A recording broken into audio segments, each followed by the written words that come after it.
Mia was a spirited and imaginative 8-year-old girl, whose bedroom resembled a mini explosion of toys and art supplies.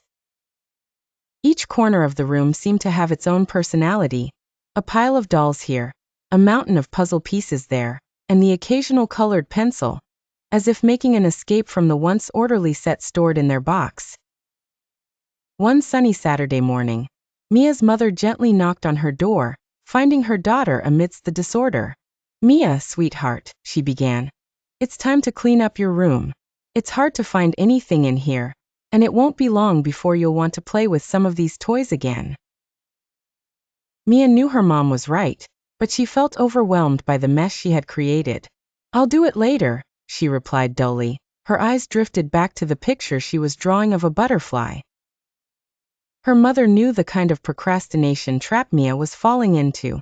"Sometimes starting is the hardest part," she said, sitting beside her daughter. "Let me give you some advice. Responsibility begins with tidying up your own mess.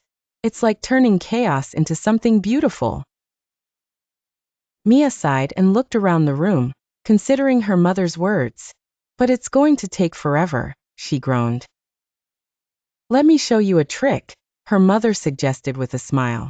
"Start with the things closest to you, one at a time, and you'll see the mess disappear piece by piece." Mia decided to follow her mom's advice, starting with the art supplies scattered across the desk. With a new sense of determination, she sorted her colored pencils into sets, returned the crayons to their box, and stacked her drawing paper neatly. The butterfly she had drawn seemed to flutter above the clean space she had created, giving Mia a little encouragement to continue. Next, she tackled the dolls, her favorite companions during imaginative play, lining them up on the shelf as if they were waiting for their next adventure. Slowly but surely, Mia worked her way through the clutter, and with every cleared space, her smile grew a little wider.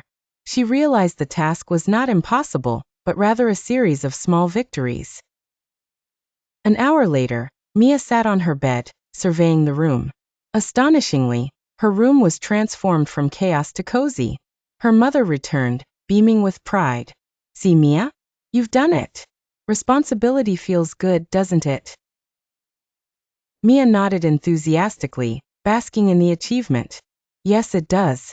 And now I can find all my toys again," she exclaimed, imagining all the stories she could conjure with her rediscovered treasures. Her mother gave her a big hug. "Remember how you did this, Mia. You can always turn mess into order one piece at a time." From that day on, Mia learned the value of responsibility in small actions, and how every tidy room is an empty page ready for new stories. And she found joy in cleaning up her mess, knowing that every piece of order she created was the beginning of an adventure she could enjoy.